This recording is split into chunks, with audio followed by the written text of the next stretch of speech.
You don't stop reacting. You just get to watch yourself react with much better vocabulary. Picture this Thursday evening. Your partner sends a short text.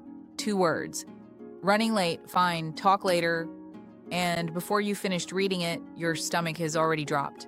Your face gets hot, your shoulders lock, and some part of you, the part that's done the therapy, read the books, knows exactly where this comes from, watches it all happen and can't stop it. If you've ever known exactly why you're spiraling and done it anyway, this video is for you. By the end of this video, you're going to understand the specific reason awareness alone never changes your reactions. And you're going to have a 5-step sequence you can use the next time that familiar alarm goes off. Not a theory, a sequence, something that works in the next 10 minutes when it actually matters. Elena is 38. She's a marketing director. She's done the therapy. She can name her attachment style. She can narrate her own patterns almost in real time. She knows she gets anxious when communication changes. She knows she hates distance. She knows she overfunctions when she feels insecure. None of that helped her when she texted her partner, Aaron. Still on for dinner at 7? And got back. Running late? Fine. Talk later. She read the word fine 3 times.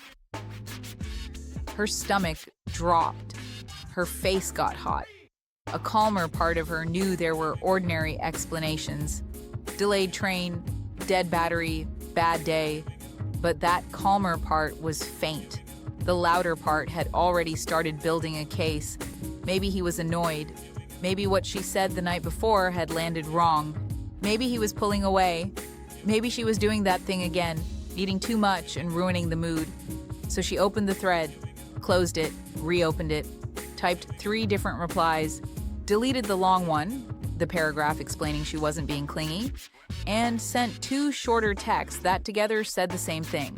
When he didn't respond in 6 minutes, she opened her notes app and started drafting what she'd say if it became a fight. She searched, "Partner goes cold after vulnerability." She scrolled relationship videos. She moved from fear into shame. And at some point, she heard herself think, "I have done too much work to still react like this." That thought didn't calm her. It sharpened the spiral. Now she was dealing with 2 pains, the original fear of rejection and the secondary shame of having the fear at all. By the time Aaron called at 7:18, breathless, apologetic, dead battery, on the train, Elena had already had a full invisible fight. He was confused by her tone. She was embarrassed by the relief she felt. And later that night, she lay in bed asking the question I hear again and again from people doing this work. If I know where this comes from, why do I still do it? Here's what most self-help gets completely wrong about that question, and it's probably not what you think. Your insight is accurate. That's not the problem. You can name the pattern with painful precision after the fact. You can trace it back to childhood, to past relationships, to the family role you got handed. The insight is real. The problem is timing. There are 2 moments you can intervene in an emotional reaction. Early, before it picks up speed. Or late, after it's already roaring. Early intervention is like redirecting a car gently at 10 miles an hour. Late intervention is trying to grab the wheel at 80. When Elena read that text, her body had already made a decision. Her stomach dropped before her mind had a chance to argue. By the time she was typing the 3rd reply, she was at 80 miles an hour. Calm down is useless at that speed. Not because she isn't capable of calming down, but because everything in her system was already leaning the same direction. Body, attention, story-making, all pointed the same way. Knowing that you tend to spiral isn't the same as having a sequence for what to do at minute 1, minute 2, and minute 10. And under pressure, your nervous system doesn't reach for what's wisest. It reaches for what worked fastest last time, even when the cost was enormous. Here's what I want you to understand. And it changes how you use everything else in this video. Most advice about emotional reactions. treats them like character flaws. You're too sensitive, too reactive, too needy, too much, and when you're in the middle of a spiral, you're probably saying some version of that to yourself too. But your reaction isn't a character flaw. It has a shape. And shape matters more than shame. Between the trigger and your reaction, there's a window. It's 2 to 3 seconds long, sometimes less. In that window, your brain does something specific.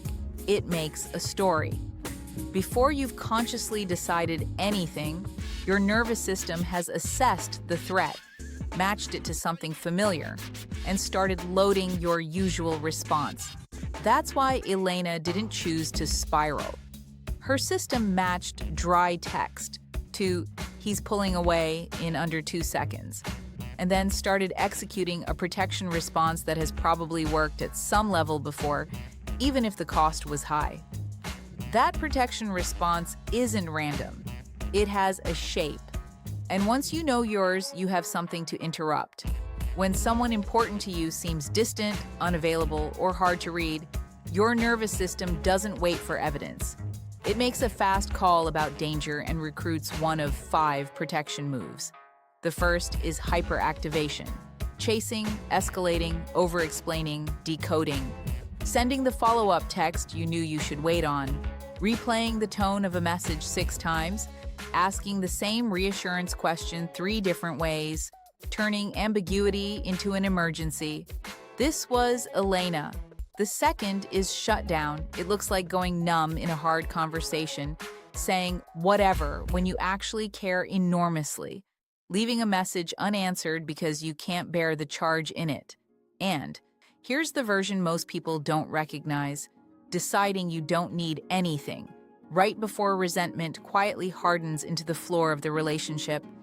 The third is appeasement, surrendering your position to get safety back. You say yes when you mean maybe. You say maybe when you mean no. You accept a bad explanation because pressing for clarity feels too dangerous. You become accommodating long before you become honest. The fourth is defensiveness, flipping the helplessness into counterattack. You always do this. If you just answered normally, this wouldn't be happening. It feels powerful for a few seconds because it moves you out of the frightened position.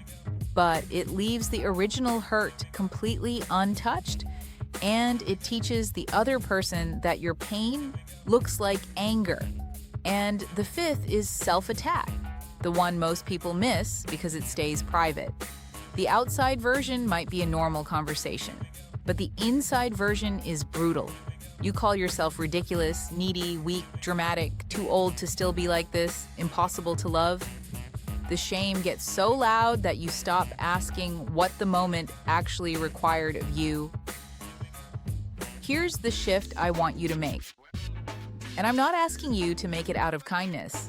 I'm asking because it's the only version of this that gives you something to actually work with. A character story sounds like this: I am exhausting. I ruin relationships. I should be over this by now.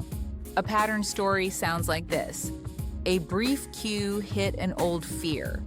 My body reacted fast. I made meaning before I had enough information.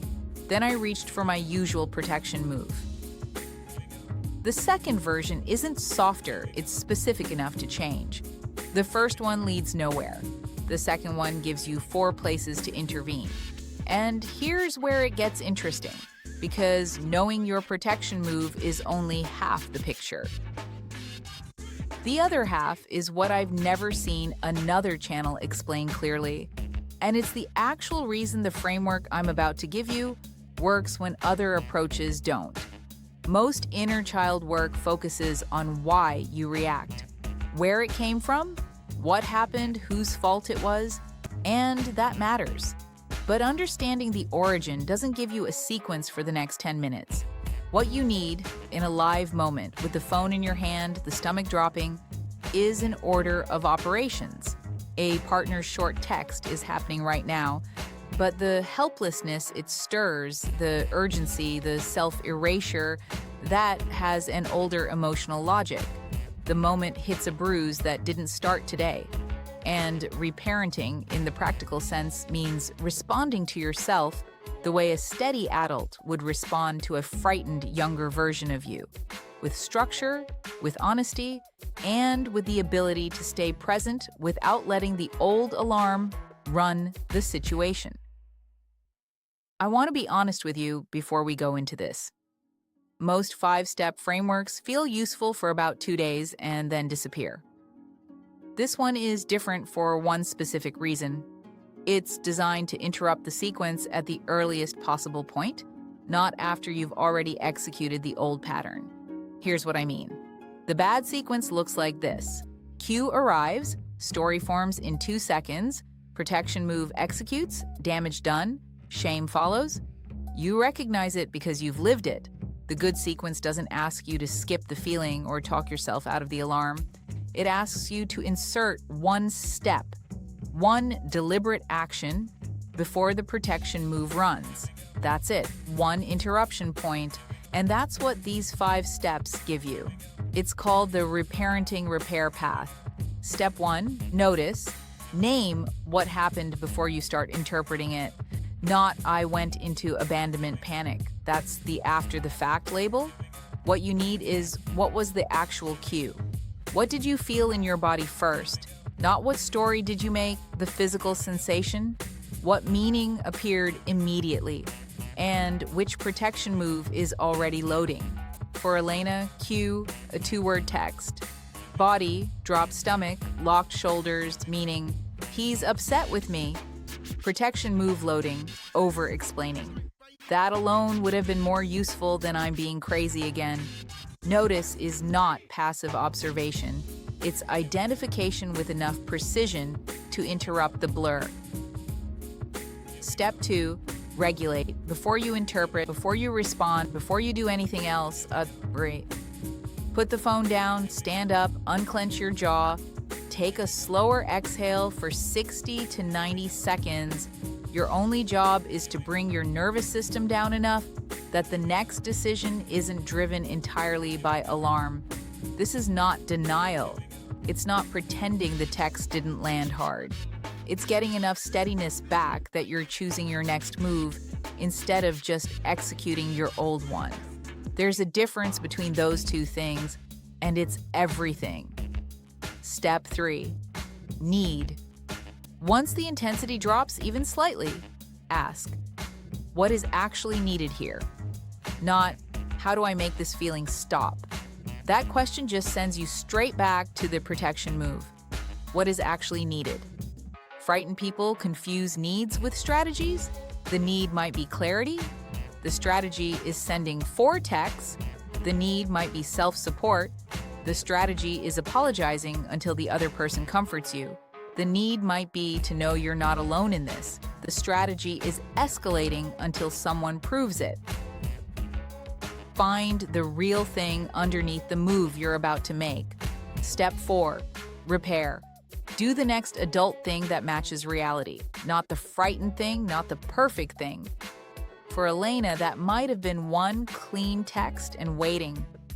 Or after Aaron called, it could have been, that text landed harder than it should have. I made a bigger story than the facts supported.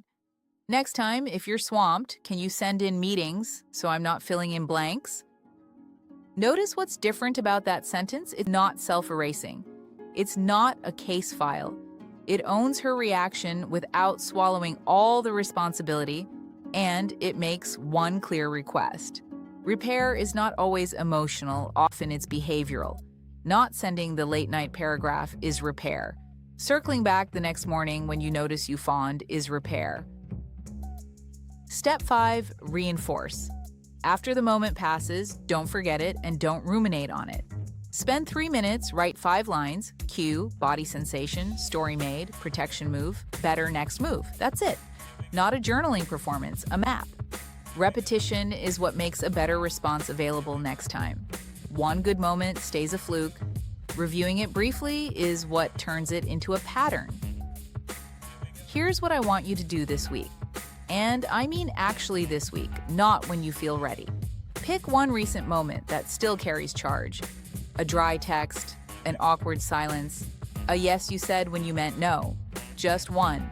Write the 5-line timeline: cue, body, meaning, move, aftermath. Name your dominant protection move: hyperactivation, shutdown, appeasement, defensiveness, or self-attack. And write one interruption sentence in plain language you'd actually believe in the moment.